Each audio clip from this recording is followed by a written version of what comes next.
Ahora sí me escuchas un poquito mejor. Un poco mejor. Ok.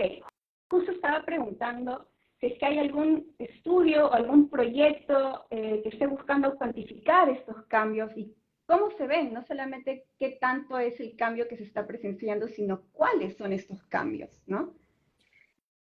Sí, sí, de hecho, hay algunos que hemos podido hacer o resultados, digamos, que hemos encontrado, a veces sí, buscando estos resultados, ¿no? Entonces, pero hay ejemplos de cómo nos hemos ido dando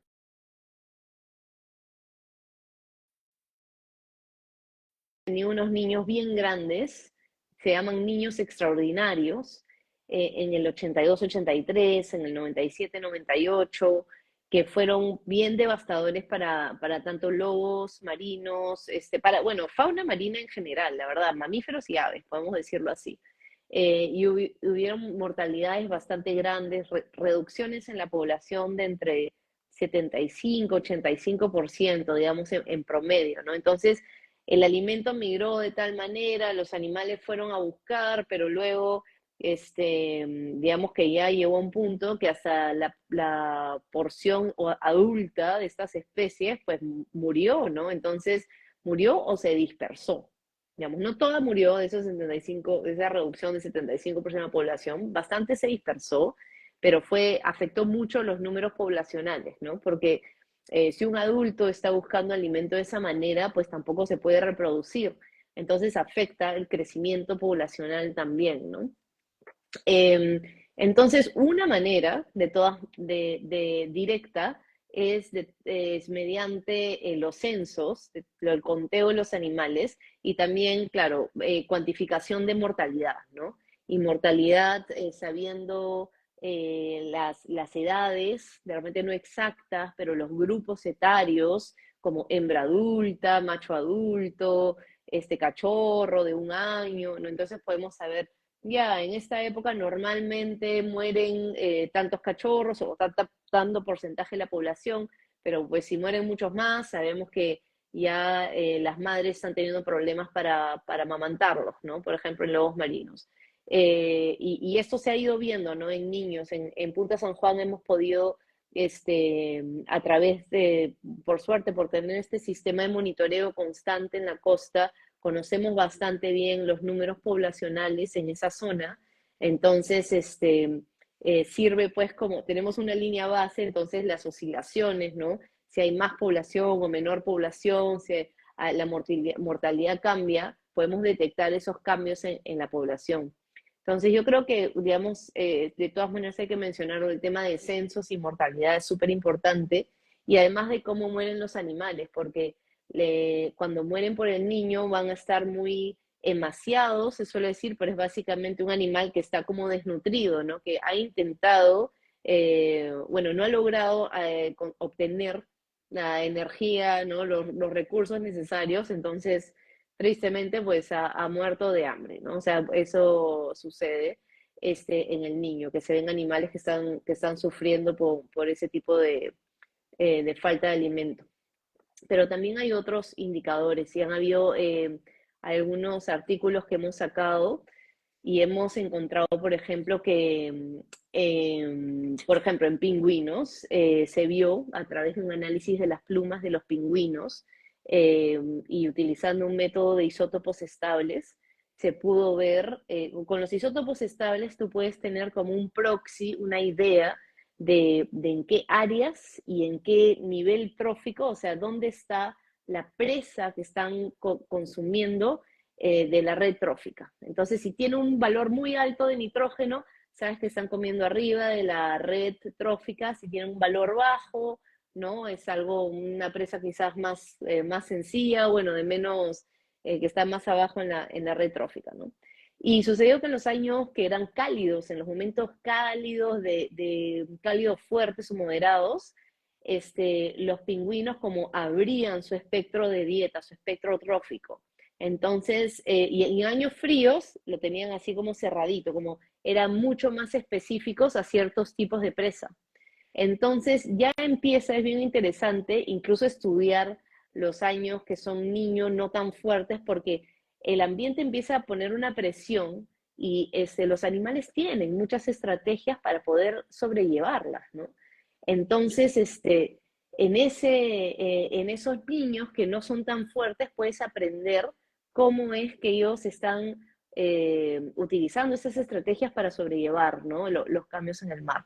Entonces aprendimos ahí que bueno, en niños moderados, ellos abrían su espectro, entonces trataban de comer muchas presas diferentes para todavía obtener algún tipo de energía. Mientras que cuando los niños no están súper específicos, entonces probablemente se estaban alimentando de presas que eran muy abundantes, como anchovetas, ¿no? Quizás calamares u otros presas y que están en alta abundancia en la corriente Humboldt. Y así también hemos encontrado cosas también parecidas con los lobos marinos, ¿no? Y incluso con los lobos marinos se han hecho varias preguntas de si es que los dos animales, o sea, tenemos dos especies de lobos marinos que son súper parecidos en cuanto podrían, digamos, ser competidores, ¿no? Tenemos un lobo fino y un lobo chusco que tú dices, bueno, o sea, ambos son mamíferos que tienen que reproducirse, tienen que sobrevivir. ¿Cómo hacen? Y cómo hacen en un momento, como un niño, para poder ellos, yo siempre digo, repartirse la torta, ¿no? En el ecosistema marino. Entonces, bueno, ahí, a través de una muestra también, o en ese caso fue de un bigote, de bigotes de lobos marinos, a través de los isótopos estables, uno también puede entender qué han estado consumiendo en el mar y en qué zonas. Y lo interesante es que el bigote es una muestra que puede almacenar hasta entre 4 a 6 años de información. Entonces es como un archivador. Wow, Sí, sí, wow. eso es increíble. Y se hace un análisis así como los anillos de los árboles, ¿no? Que en el tiempo se va acumulando en el tejido señales de qué se ha estado alimentando este animal, ¿no? Entonces, bueno, ahí vimos que con los lobos marinos efectivamente había una señal de cambio climático, por ejemplo. Entonces, hay una fase de años en que todos los lobos bajan sus señales de nitrógeno. Entonces, ¿qué significaba eso? Que cambiaron, digamos, si antes estaban alimentando así de alimento top, así bueno y alto de la red trófica, pues llegó un momento en que ya se estaban alimentando de niveles menores, ¿no? Entonces, cuando entran o cambian los ecosistemas marinos, y en nuestro ecosistema productivo de Humboldt se convierte en uno más cálido, más empobrecido, también cambia como que ese menú de presas, ¿no? Y los lobos, digamos, como mostraron esto, ¿no? Mostraron que ellos habían tenido que cambiar a alimentarse de cosas que quizás no eran tan nutritivas, y ahí empieza incluso la competencia entre ellos. Entonces, digamos que hay varios métodos, pero que estamos tratando de entender cómo es que todos estos depredadores están en buenos años obteniendo su alimento, pero también en estos momentos de estrés, cómo están haciendo, porque, bueno, tenemos ya predicciones de que el cambio climático está exacerbando o empeorando o haciéndolos más frecuentes, estas fases cálidas, ¿no? Claro.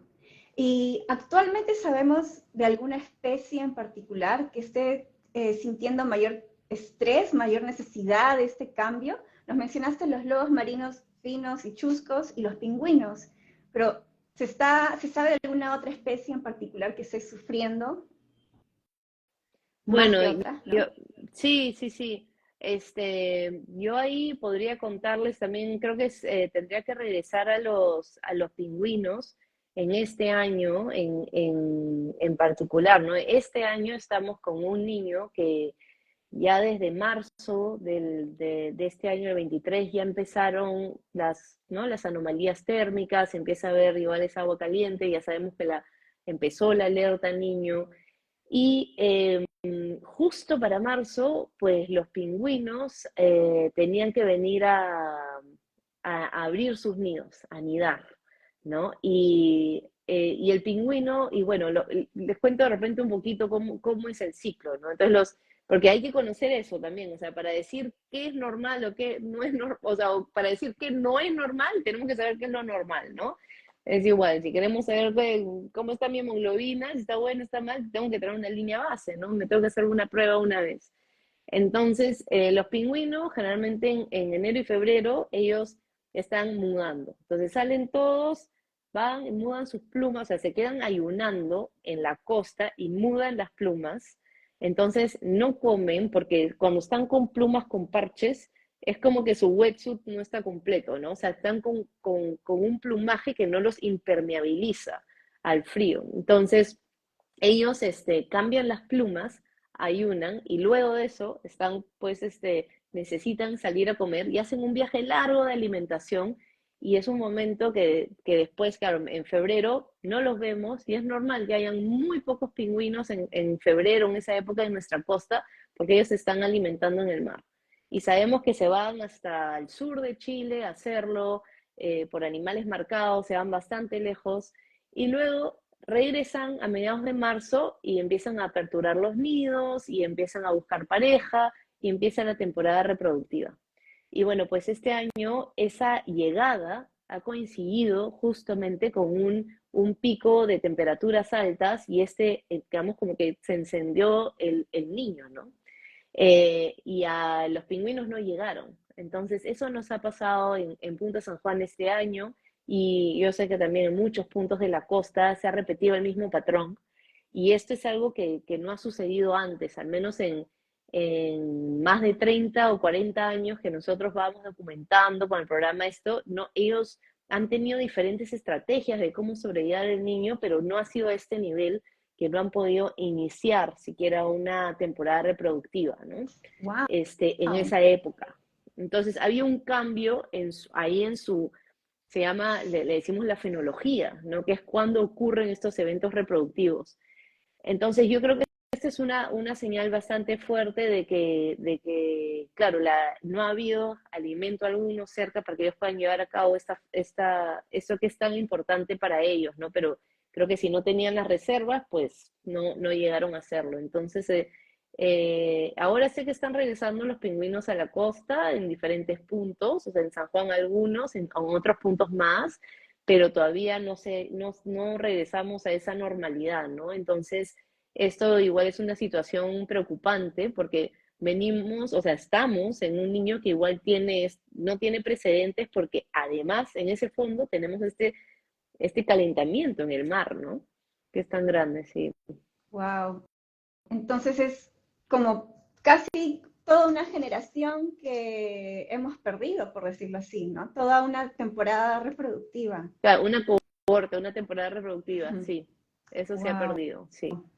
Eh, ¿Y tenemos alguna proyección? De repente esto es bien difícil de saber o predecir, ¿no? Pero ¿tenemos alguna predicción de cómo podría ser de acá al siguiente marzo, en base a lo que mencionas que ya se ve que están regresando las cosas? Sí, digamos que con los niños grandes, como se está perfilando este niño, vamos a seguir con condiciones cálidas. Debería hacerse, digamos, si lleva el mismo patrón de calentamiento y todo, hasta aproximadamente marzo del 24, abril, ¿no? Y yo digo, ojalá que me equivoque y que arranquen los vientos y y las cosas se normalicen, pero en los niños así fuertes son bastantes meses, ¿no? Y eso es otra de los motivos, porque estos niños extraordinarios son grandes, no solamente en la intensidad de la temperatura, digamos y que generan esos cambios de hábitat, sino también en la duración. Es esa combinación que con ¿no? las aves y los mamíferos les hace tanto daño porque necesitan, digamos, no encuentran y no encuentran y no encuentran el alimento, entonces están forzados a desplazarse, a buscar en otros lugares, ¿no? Entonces, bueno, yo pienso que hasta marzo, abril esto podría estar durando y bueno, bueno, ojalá también, o sea, creo que lo positivo es que también los animales siempre nos pueden sorprender y todavía estamos, o sea, siempre estamos aprendiendo también, ¿no? Ellos también tienen muchas estrategias y pueden utilizar muchos comportamientos para poder también encontrar quizás otras fuentes de alimento, ¿no? Entonces, también ellos vienen, digamos, de una historia evolutiva con el niño, ¿no? Entonces, tampoco es que el niño, o sea, el niño es una gran amenaza para ellos, pero es algo natural que es parte de su historia evolutiva, como digo, ¿no? Entonces, ellos, o sea, digamos, estas especies los que han sobrevivido, o sea, ellos tienen una presión selectiva, ¿no? Para persistir con el niño. O sea, estas poblaciones, el pingüino, el guanay, ambas especies de lobos marinos, el piquero, todos son especies súper adaptadas al niño. Pero lo que pasaba en nuestra costa, o sea, nuestra costa, ¿cómo se veía antes? No eran una gran abundancia, una gran densidad de estas especies, o sea, de estos organismos, de cada especie era como muy densa, habían cientos de miles. ¿No? Y el problema es que, y bueno, y venían esos niños y una parte, era afectada por eso, pero digamos que todavía se podía recuperar la población, ¿no? Y son súper buenos en recuperarse. O sea, cuando el ecosistema se restablece, son expertos en poder aprovechar el alimento y recuperarse y hacer muy buenas reproducciones, bastantes pichones, crías, ¿no? Pero el problema es que cada vez más las poblaciones se van achicando, ¿no? Como que esa reserva, digamos, de animales de individuos se hace cada vez más pequeña, ¿no? Entonces, eso es un poco lo que está, digamos, como la gran amenaza acá atrás, ¿no? Detrás de todo. Entonces, em, yo sí tengo como que creo que ellos también podrían sorprendernos y igual algunos grupos podrían encontrar alimento y perdurar, pero bueno, si la cosa se pone muy fuerte, sí, van a tener probablemente los adultos salir, buscar alimento y luego regresar, ¿no? Sí.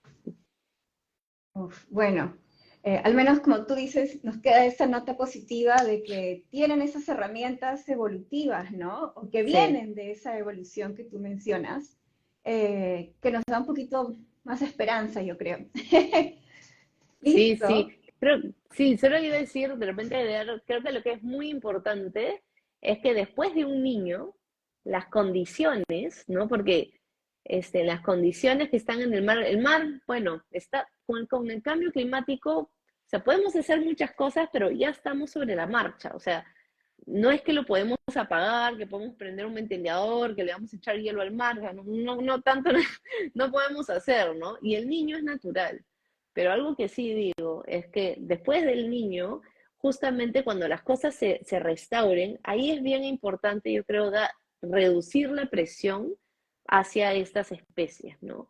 Que digamos que ya la han estado pasando mal, y han estado buscando alimento. Si en ese momento, si las condiciones se quedan bien o digamos tranquilas para que ellas puedan tener el alimento y se disminuya la competencia con otras fuentes, como la pesca, por ejemplo, ahí ellos podrían aprovechar muy bien para poder recuperarse, ¿no? Y bueno, hemos visto eso también, ¿no? Las tasas de recuperación de estas poblaciones, como mencioné, son muy buenas, se encuentran el alimento, ¡pum!, se disparan poblacionalmente. La anchoveta también es súper buena, ¿no? En general, las especies Humboldt, ese es han sido entrenadas, vienen entrenando años, vienen entrenando años con esto, pero sería de nuestra parte poder dar ese granito de arena, creo, para que también darles ese empujón después de estos tipos de eventos, ¿no? Claro, qué importante eso, ¿no? Como algo tan grande, que como tú dices, es algo que ocurre de manera natural, pero cómo hay algo que sí podemos hacer.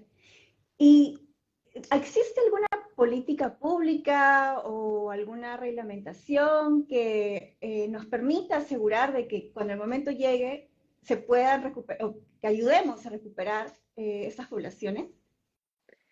Bueno, de momento creo que la respuesta corta es no.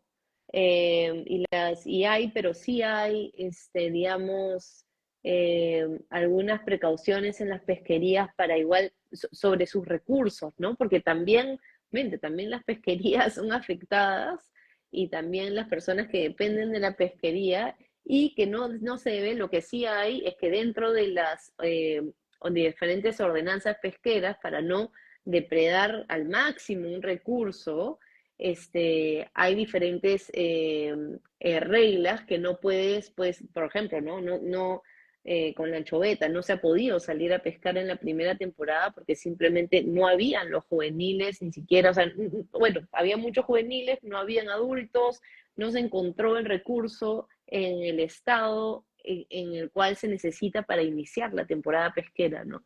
Entonces, en ese sentido, este, las pesquerías también están cuidando la sostenibilidad de sus recursos y eso es bueno, pero el tema es, lo que yo hablo es post, que yo sé que es complicado, porque todo el mundo ha estado en las pesquerías y los pescadores y los pesqueros, entonces todo el mundo ha estado bajo ese estrés, ¿no? Entonces yo sé que es complicado, pero creo que es un momento clave para la recuperación de todos y sería pues bueno también incluir a los depredadores y a las diferentes especies de la biodiversidad marina en ese plano, ¿no? Y también considerarlos para que se puedan recuperar, porque también si queremos que las generaciones futuras sigan viendo pingüinos, sigan disfrutando de todo, de cetáceos, de pinípedos, de aves marinas en general, tenemos que hacer un pequeño esfuerzo, ¿no? Y yo creo que esas son las grandes competencias que ellos, o sea, la competencia que tienen los depredadores en ese momento, ¿no? Es un momento clave en que les das un poquito más y ellos se disparan. Entonces, sería bacán, pero sé que es complicado y bueno, no hay así ahorita como una reglamentación que vele por eso específicamente con los niños, pero bueno, creo que vale la pena ahí proponerlo y Sí, de repente en el futuro sucede, ¿no? claro, sí es cierto, ese factor social es bastante importante, pero ojalá, ojalá Sí, sí podamos llegar, encontrar un punto medio, ¿no? sí, Tengo sí. aquí una pregunta de Dani que dice, ¿se sabe cuál ha sido el impacto de la gripe aviar en la población de pingüinos? Creo que sale un poquito del cambio climático, pero de repente por ahí justo Sí, estábamos hablando de pingüinos. por supuesto, ¿no? Y además esa es otra cosa que se le suma, ¿no? A este pobre grupo, bueno, de mamíferos y de aves, se viene además con el tema de la gripe aviar, ¿no? Que ya, que ha afectado, bueno, venimos de un derrame, una gripe aviar, y luego un niño con cambio climático, donde no la están pasando bien. Sí, pero el efecto de la gripe aviar con los pingüinos, eh, en, en el Perú, el registro de mortalidad de los pingüinos no ha sido muy alto, ¿ya? Sí hay animales positivos, sí han sido afectados. Creo que lo interesante es que ahí, justo como es que por la época en la que en la gripe aviar ha estado en su apogeo y posiblemente se han enfermado los pingüinos, se han contagiado los pingüinos, justo tocaba pues este viaje post-muda, el que menciono, ¿no?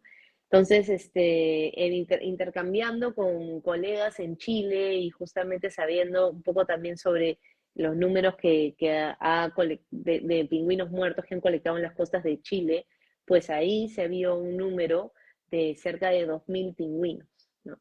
Y en el Perú, los cadáveres me parece que no pasan de 200 o de 300, de repente 200 y tantos, y en Chile sí hay cerca de 2.000, ¿no?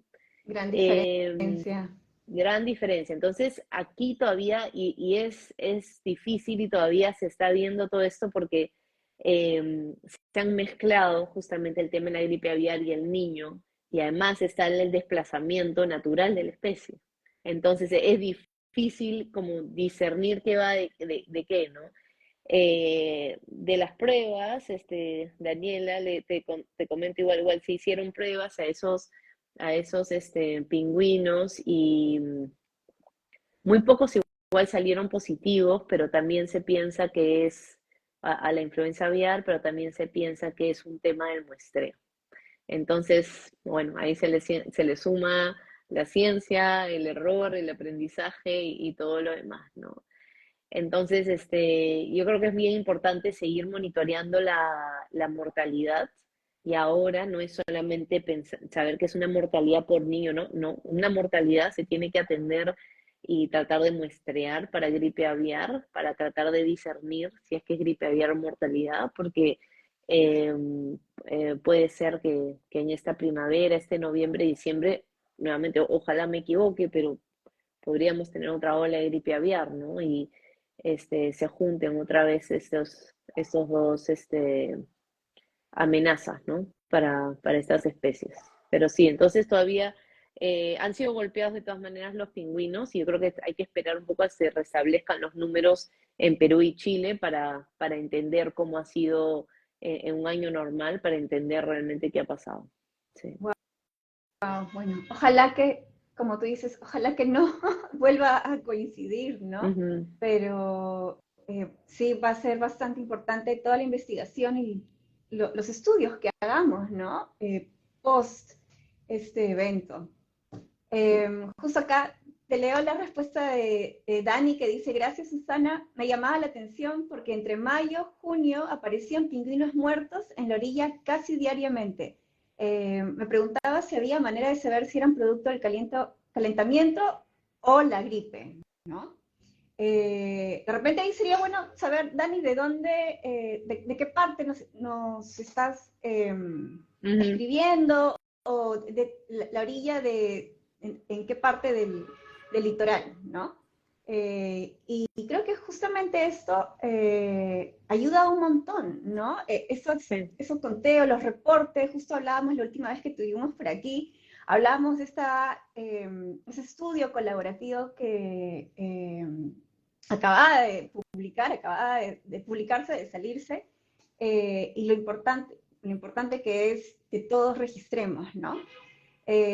Nos dice Dani que lo vio en Punta Negra. Ujú. Imagino que acá en Lima, el sur chico de Lima, ¿no? Sí, sí, vimos, o ha habido evidencia, sí, pues de varios pingüinos que han estado también alimentándose en la costa, cambiando creo un poco la estrategia, como decíamos, ya no yéndose por cardúmenes en la parte más pelágica y han estado más costeros, probablemente comiendo otras cosas, ¿no? Y ahí ha habido mucho más, y han habido más avistamientos en San Bartolo, en Punta Negra, en el sur chico de Lima, como se menciona. Es bien difícil saber si esos individuos de qué han muerto sin la prueba del H5N1, pero sí en mayo junio es probable que hayan podido morir por niño. Digo yo porque en esa época no es que hemos tenido una gran ola, ¿no? Pero hay que mirarlo, yo creo que hay que igual que mirarlo más en detalle, ¿no? Y sería bueno sacar, yo creo que de manera en Perú, poder sacar unos datos consolidados de todo, de todas estas personas que están en la costa con los ojos, ¿no es cierto?, alerta a estos tipos de números y mejorar esas redes de atención a la mortalidad, porque muchas veces se llama bueno, se atiende o se busca atender a los animales varados vivos, pero también esos muertos, incluso ahora eh, se debería atender las mortalidades y colectar muestras para saber finalmente de qué era, ¿no? Si es que este virus sigue rondando o no. Pienso que con el tiempo se va a incorporar en una práctica así como, bueno, lo hicimos de alguna manera con el COVID, ¿no? Y ya uno se hace la prueba rápida y tal, bueno, también con la influenza aviar, si es que llegamos a ese punto, Ojalá. en el plano de los varamientos, para tener un poco más de entendimiento de cómo va, ¿no? Cómo van las mortalidades con el virus versus los otros temas. Pero sí, así a Claro, simple vista no se puede saber, ¿no? Mm. Igual esa data es súper importante, ¿no? Lo que mencionas me parece importantísimo, que no es solamente un varamiento vivo o un reporte, ¿no? Un reporte de un animal vivo, sino también un animal muerto o visiblemente enfermo, ¿no? Con signos, que Sí. nos puede ayudar mucho esa información, ¿no? Muchísimas gracias, Susana. Em, creo que, bueno, por ahí Miguel comentó cuando estábamos hablando de darle esa oportunidad de regresar a las poblaciones una vez que pasan ese periodo de estrés, de crisis, incluir a los tiburones, que Claro. siempre los ignoran. En general, quizás todos los depredadores, como mencionaste, ¿no? Y Sí, sí, no quise discriminar a ningún depredador. Todos están bienvenidos, ¿no? Y son parte de este mismo discurso, ¿no? O sea, igual creo que todos están teniendo que cambiar y buscárselas y buscar alimento en estos momentos. Si es que son de Humboldt, están en aprietos ahora, ¿no? Entonces, sí, de hecho hay que velar por todos en cualquier pedido, ordenamiento que se haga, ¿no? Sí. definitivamente, sí. Y acá tengo un comentario más de Guille, que dice, hola, saludos desde Chile. Muy buena instancia para compartir conocimiento. Muchas gracias, Guille, qué bueno tenerte aquí. Y dice, quisiera preguntar a Susana si tiene algún correo de contacto o alguna forma, algún medio en el que se pueda comunicar contigo, de repente algún tipo de colaboración científica o para obtener más información. ¿Podría ser a través Sí, de Punta San Juan o...? claro, claro. Sí, por favor escríbanos igual por el Instagram yo creo que arroba programa Punta San Juan. Esa es una muy buena manera. Pongan sus dudas, sus eh, ganas de colaborar, sus ideas. También podemos compartir los artículos que hemos mencionado en esta conversa, porque me parece en este live. Me parece interesante poder juntar algunos que hablan justamente de algunas cosas que han pasado con el niño, ¿no? Para tener idea de cómo puede estar afectando y de repente se hacen más estudios en otros depredadores o en otras especies. Pero sí, de todas maneras, Guille y todos en arroba programa Punta San Juan. Ahí vamos publicando, bueno, algunas cositas nuestras, pero por ahí nos puedes escribir y por ahí mismo te podemos dar ya todos los correos si quieres otro medio, pedir algo específico, ¿no? Excelente. Justo, como tú dices, pondremos los enlaces acá y también el link para el perfil del programa Punta San Juan. Para los que por ahí que no estuvieron con nosotros la vez anterior o temprano, Susana es la directora del programa Punta San Juan. Y bueno, acá Guille creo que justamente está apuntando algo de investigación. Ahí creo que va a ser un buen contacto para justamente ampliar nuestros conocimientos, ¿no? Eh, y, y bueno, ahí dice que le ayudaría mucho. Excelente. Muchísimas gracias por tu tiempo, Susana. En realidad ha sido un gusto tenerte aquí con nosotros y espero que, bueno, puedas volver en otra ocasión para hablar de otro tema también igual de importante. Excelente, muchas gracias y otra vez felicitaciones por este esfuerzo, este medio, este compartir, me parece excelente y la verdad que necesitamos así igual más espacios como este para hablar sobre temáticas que están, no solo de ciencia, sino de conservación justamente, pero poder, no sé, conectarnos. Estamos hablando de una costa, ¿no? Perú, Chile, Humboldt, solo hablando de esta región. O sea, este es un excelente medio para todos poder ponernos en contacto y compartir sobre estos temas. Entonces, muchas gracias por la invitación y feliz de regresar. Gracias a ti, muchas gracias por tu tiempo y gracias a todos los que han estado aquí conectados. Nos vemos. Chao. Chao.